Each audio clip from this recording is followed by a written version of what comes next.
나팔을 불었습니다. 나팔 소리 들립니까?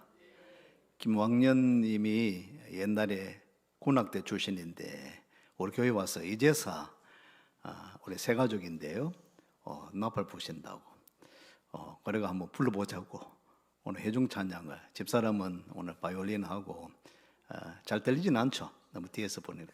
들려요? 너무 잘 들려요? 조금만 더 크면 좋겠죠. 아직 연습이 많이 안 돼가지고 두 분이 앞에서 하시든지 앞으로 그렇게 하고, 이영근님은 드럼을 잘 치시니까 지금 드럼 준비하고 있습니다. 그래서 드럼을 치면서 함께 찬양을 하면 더 멋진 찬양이 앞으로 이어질 줄로 믿습니다. 격려의 박수. 오늘 성령 강림절입니다. 성령이 임하시면이라는 제목으로 말씀을 나누겠습니다. 우리가 겉으로는 웃으며 살아가지만 사실은 웃는 것이 아닐 때가 많습니다. 사람들 앞에서는 괜찮은 척하지만 마음속 깊은 곳에서는 설명하기 어려운 그런 두려움과 외로움, 그리고 공허함이 자리 잡고 있는 것입니다. 교회도 마찬가지입니다. 새 성전이 세워졌습니다. 예배를 드립니다. 사람들이 모여듭니다. 그런데 어느 순간에 기쁨이 사라지고 예배의 감격이 식어버리고 함께 앉아 있어도 사랑이 흐르지 않을 수가 있습니다. 사랑하는 성도 여러분, 교회를 교회되게 하는 것은 건물이 아닙니다. 아무리 건물이 크고 좋아도 성령이 없으면 썰렁한 공간이 될 수 있는 것입니다. 교회를 교회되게 하는 것은 프로그램도 아닙니다. 행사가 많고 시스템이 잘 갖추어져 있어도 성령의 은혜가 사라지면 사람들의 마음은 메말라 가는 것입니다. 또 교회를 교회되게 하는 것은 단순히 많은 사람들이 모이는 것도 아닙니다. 사람은 많아도 사랑이 없을 수 있고 함께 앉아 있어도 마음은 서로 멀어질 수 있는 것입니다. 교회를 살아 움직이게 하는 것은 성령입니다. 오순절 마가의 다락방을 보십시오. 그곳에서는 화려한 건물도 없었습니다. 대단한 조직도 없었습니다. 세상적으로 강해 보이는 사람들도 아니었습니다. 그곳에서는 예수님의 약속을 붙들고 기도하며 기다리는 제자들이 있었습니다. 하지만 그들의 마음속에는 여전히 두려움과 염려가 남아 있었습니다. 앞으로는 어떻게 될지 알 수 없었고 세상을 향해 나갈 힘도 아직은 부족했습니다. 그런데 성령이 임하자 모든 것이 달라졌습니다. 오순절 마가의 다락방에 성령이 임하자 두려워하던 사람들이 변했고 흩어진 마음들이 하나가 되었고 닫혀있던 교회 문이 열리기 시작했습니다. 할렐루야. 성령이 임하셔서 교회가 탄생하게 된 것입니다. 오늘 우리에게도 성령이 임하시면 사람이 살아나고 교회가 일어나고 살아나는 역사가 나타날 줄로 믿습니다. 첫 번째, 성령이 임하시면 두려움이 담대함으로 바뀝니다. 예수님이 잡히시던 밤에 베드로는 두려워했습니다. 너도 예수와 함께 있었지라는 질문 앞에서 나는 그 사람을 모른다, 나는 그 사람을 알지 못한다 라고 3번이나 부인합니다. 사람들 앞에서 예수 믿는 것을 숨겼습니다.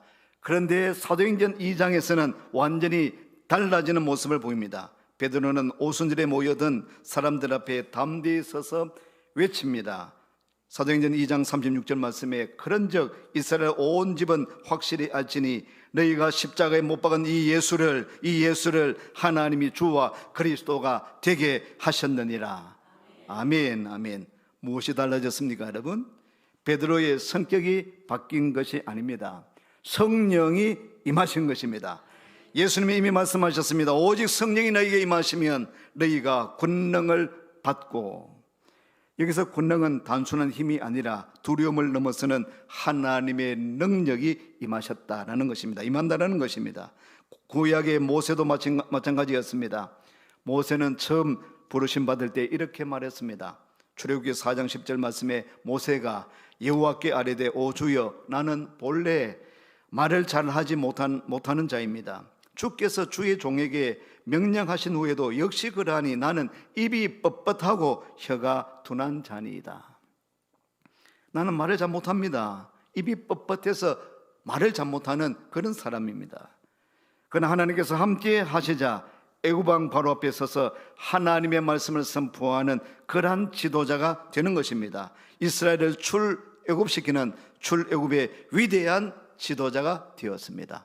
아멘. 하나님이 함께 하시니, 하나님의 영이 임하시니 그런 담대함이, 능력이, 권능이 주어진 것입니다. 하나님은 완벽한 사람을 사용하는 것이 아니라 성령 충만한 사람을 사용하시는 것입니다. 성령이 임하시면 숨어있던 사람이, 주저주저하는 사람이, 입이 뻣뻣한 사람이 나가서 외치는 증인이 되어지는 줄로 믿습니다. 그 사명 감당하는 사람으로 바뀌게 되는 것입니다. 두 번째입니다. 성령이 임하시면 교회의 생명이 나타납니다. 사도행전 2장에는 성령이 임한 후에 초대교회의 모습이 나오고 있습니다. 사도행전 2장 42절 말씀입니다. 같이 읽어봅니다. 그들이 사도의 가르침을 받아 서로 교제하고 떡을 떼며 오로지 기도하기를 힘쓰니라. 교회의 모습이 달라지기 시작했습니다. 예배가 살아났습니다. 기도가 살아났습니다.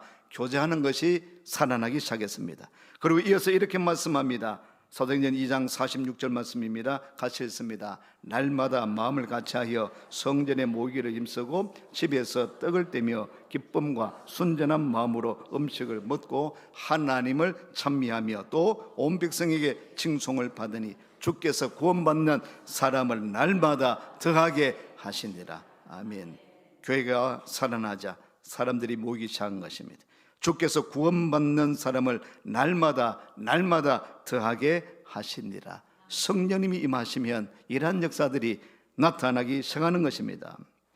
예수님도 말씀하십니다. 요한복음 10장 10절 말씀해 보시면 도둑이 오는 것은 도둑질하고 죽이고 멸망시키려는 것뿐이요 내가 온 것은 양으로 생명을 얻게 하고 더 풍성히 얻게 하려는 것이라. 아멘.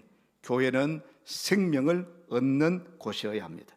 오늘 예배를 드리는 우리 공동체 안에도 마음이 지치고 우울하고 살아가는 것이 너무 힘겨운 교우들이 있을 수 있습니다. 예배는 드리지만 겉으로는 아무렇지 않은 것처럼 앉아있지만 마음속에는 눈물과 그 외로움을 가지고 예배하는 분들도 있을 것입니다. 그런데 중요한 것은 그런 사람들이 교회 안에서 생명과 위로를 경험해야 하는 것입니다. 초대교회 사람들은 함께 먹고 함께 기도하고 서로의 필요를 돌아보았습니다. 그래서 사람들은 교회 안에서 하나님의 사랑과 살아있는 은혜를 경험할 수 있었습니다. 성령님은 사람을 혼자 두지 않으십니다. 갈라디아서 6장 2절 말씀에 이렇게 말씀하고 있습니다. 너희가 짐을 서로 지라. 그리하면 그리스도의 법을 성취하라. 세 번역은 조금 더 우리에게 와닿습니다. 세 번역을 같이 한번 읽어보겠습니다. 여러분은 서로 남의 짐을 져 주십시오. 그렇게 하면 여러분이 그리스도의 법을 성취하실 것입니다. 아멘, 아멘. 성령님은 서로 돌아보게 하시는 것입니다. 서로 함께하게 하시는 것이 성령님의 역사하시는 것입니다. 성령 충만한 교회는 서로 이용하는 공동체가 아니라 서로 짐을 져주는 공동체입니다. 교회가 교회인가? 교회가 교회다운가? 성도가 서로 함께하는가? 서로 돌아보고 있는가? 서로 위로하고 격려하고 함께 기뻐하고 함께 또 아파하는 그런 공동체인가? 그런 교회인가를 봐야 되는 것입니다. 성령 충만한 교회는 이용하는 것이 아니죠. 이단은 이용합니다. 사람들을 유혹합니다. 미혹합니다. 교회를 깨뜨립니다. 모이는 것을 방해하는 것입니다. 그것이 이단들이 하는 그런 나쁜 짓입니다. 그러나 교회는 성령이 역사하시면은 흩어졌던 무리들이 하나 되게 하시는 것입니다. 흩어진 사람들을 또한 모으게 되는 것, 그런 역사가 성령님의 역사인 것입니다. 영화 국제시장은 한 사람이 가족을 위해 자신의 삶을 내어주며 살아가는 이야기입니다. 주인공 덕수는 한국전쟁 당시 흥남철수 장면에서 아버지와 여동생을 잃어버립니다. 아버지는 떠나는 배 위에서 어린 덕수에게 이렇게 말합니다. 네가 가장이다. 네가 가장이다. 아빠가 없으면 네가 가정을 책임져야 된다. 그 순간부터 덕수는 자기 인생보다도 가족을 먼저 생각하며 살아갑니다.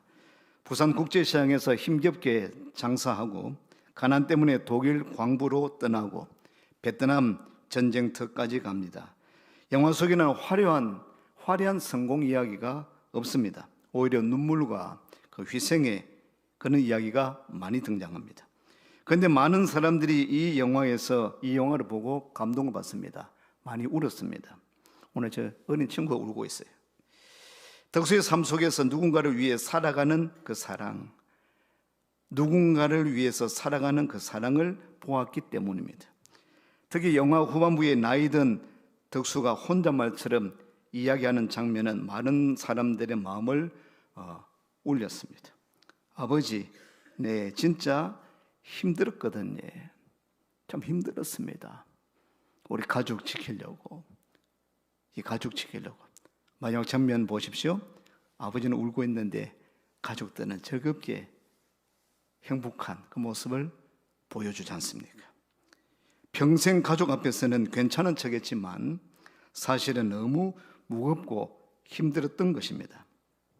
초대교회 성도들도 쉬운 시대를 산 것이 아닙니다. 핍박이 있었습니다. 가난이 있었습니다. 생명의 위험도 있었습니다. 그런 위협들이 있었습니다. 그런데 성경은 놀라운 모습을 보여줍니다. 선인 2장 44절 말씀, 믿는 사람이 다 함께 있어 모든 물건을 서로 통용하고, 45절에는 또 재산과 소유를 팔아서 각 사람의 필요를 따라 나눠주며 성령이 임하자 내 것만 붙드는 삶에서 함께 사는 삶으로 변한 것입니다. 할렐루야. 이것이 교회의 모습입니다. 오늘 교회가 교회 이기주의, 자기 교회만 생각하는, 자기 교회 부흥만 생각하는, 그건 하나님의 뜻이 아닙니다. 그는 성경에서 말씀이 가르치는 모습이 아닌 거예요. 교회들이 함께 가야 되는 것이, 즉 복음화를 위해서. 대구 땅에 1700여 교회가 있습니다.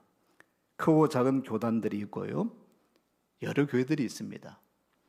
그런 교회들이 이 땅에 이 교회가 세워진 것은 이 지역 복음화를 위해서, 성실을 위해서 교회가 세워져 있는 것입니다.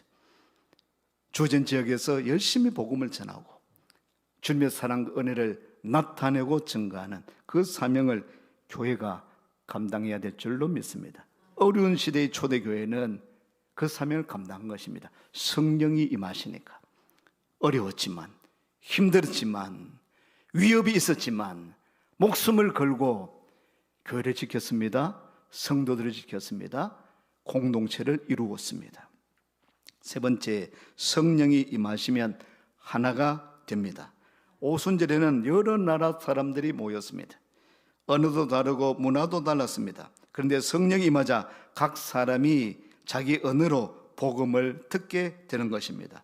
이것은 단순한 방언 사건을 말하는 것이 아니라 죄로 인해 흩어진 인간을 하나님께서 다시 모으시는 그 사건이 오순절 다락방의 성령의 강림의 역사의 사건입니다. 창세기 11장의 바벨탑에서는 언어가 갈라지면서 사람들이 흩어졌습니다. 창세기 11장에는 우리가 탑을 쌓자, 높이 쌓자, 하늘에 닿게 쌓자, 그래서 우리가 우리 이름을 드러내고 나타내고 우리가 하나 되어 우리 안에서 절기자라는 그런 생각으로 탑을 쌓았습니다. 바벨탑을 쌓았습니다. 하나님께서 무너지게 하십니다. 흩어지게 하시는 것이죠. 각적으로 흩어지게 하셨죠. 분리가 된 것입니다. 자기만 생각하고 우리만 생각하고 우리 공동체만 생각하고, 그 하나님의 뜻이 아닌 거죠. 오늘 사도행전 2장에는 각국의 각지역에 흩어진 사람들이 모아지게 되죠. 오순절에 그 절기를 지키기 위해서 함께 모인 각 나라 각 족속의 사람들에게 성령이 임하시니까 각국 각 방언에 말이 다른, 언어가 다른데 한 목소리로 한 언어로 듣게 되는 것입니다. 복음을 듣게 되는 것입니다. 성령 안에서 하나 되는 역사가 나타나게 되는 것입니다. 성령님은 분열시키는 영이 아니라 연합하게 하시는 영인 것입니다. 그래서 바울은 말합니다. 에베소서 4장 3절에, 에베소서 4장 3절 말씀에 평안에 매는 줄로 성령이 하나 되게 하신 것을 힘써 지키라. 아멘. 교회는 예수님 때문에 하나 되는 곳이 교회입니다. 초대교회 안에도 서로 다른 사람들이 많았습니다. 예수님의 제자를 보십시오. 어부가 있었습니다. 세리가 있었습니다. 열심 당원들이 있었습니다. 이들은 함께할 수 없는 사람이에요. 성향이 다릅니다. 함께할 수 없는 사람, 함께할 수 없는 사람, 함께하기 어려운 사람들입니다. 그런데 성령이 임하자 함께 기도하고 함께 예배드리는 그런 공동체가 되는 것입니다. 이것이 바로 교회의 기적인 것입니다. 오늘 여기 모인 저와 여러분들도 다른 사람들이죠. 함께할 수 없는 사람들이죠. 그런 사람들인데 예수님 안에서, 십자가 안에서, 복음 안에서, 성령님 안에서 우리는 함께할 수 있는 것입니다. 아멘. 세대가 다르고 생각이 달라도 성령 안에서, 성령 안에 있으면 하나가 될 수 있는 것입니다. 성령은 우리 안에 사랑을 부으십니다. 그래서 성령 충만한 교회는 비판보다는 서로 이해를 하게 되고 정죄하기보다는 서로 품어주는 것입니다. 사랑하는 성도 여러분, 오늘 우리 교회에 가장 필요한 것은 무엇입니까? 성령 충만입니다. 아멘. 성령 충만한 교회, 성령 충만한 성도 여러분 되시기를 축원합니다. 성령이 임하시면 두려움이 담대함으로 바뀝니다. 교회의 생명이 일어나는 것입니다. 새로운 영혼들이 돌아오게 되고 공동체가 하나 되는 역사가 성령님이 임하실 때에 이루어지는 놀라운 역사인 것입니다. 에스겔 골짜기의 마른 뼈들도 하나님의 영이 임하자 살아나기 시작했습니다. 그 에스겔 골짜기의 뼈들이, 여러 가지 수많은 흩어져 있던 그 뼈들이, 그 조각뼈들이 에스겔서 37장 10절 말씀에 읽어봅니다. 이에 내가 그 명령대로 대언하였더니 생기가 그들에게 들어가며 그들이 곧 살아나서 일어나 서는데 극히 큰 군대더라. 아멘. 성령이 임하시니까 뼈들이 붙어지기 시작하고 살이 붙기 시작하고 힘줄이 생기기 시작하고 살아나서 큰 군대를 이루게 되었다라는 것입니다. 놀라운 역사가 하나님의 영이 임하니까 가능하게 된 것입니다. 하나님의 군대가 된 줄로 믿습니다. 오늘 우리도 미약합니다. 부족한 부분들이 많습니다. 그러므로 오늘 성령 시대에, 이 은혜 시대에 성령께서 임하셔서, 성령께서 임하시면 우리는 할 수 없지만, 우리는 안 되지만, 안 된다고 하지만 하나님의 영이 임하시면 하나님의 군대가 되어서 하나님께서 원하시는 그 놀라운 일들을 감당하게 될 줄로 믿습니다. 할렐루야. 우리 선교사님도 여러 가지 어려운, 참 젊으실 때부터 선교 현장에 뛰어들어가지고 두 아들은 내 팽개치지 않았지만 두 아들은 따로 두고 그렇게 이 의사 직분 가지고는 충분히 잘 벌고 잘 먹고 잘 살 수 있을 텐데 그냥 자비랑으로 선교 현장에 가서 선교하는, 어렵지만 힘들지만 하나님의 영이 함께 하심으로 귀한 선교 사역 더 잘 감당하게 되어질 줄로 믿습니다. 성령이 임하셔서 오늘 여러분의 가정에, 오늘 우리 교회에, 저와 여러분들의 심령에 성령의 바람이 불어와서 놀란 역사가 일어나는 그 기적을 체험하는 저와 여러분 되시기를 축원합니다.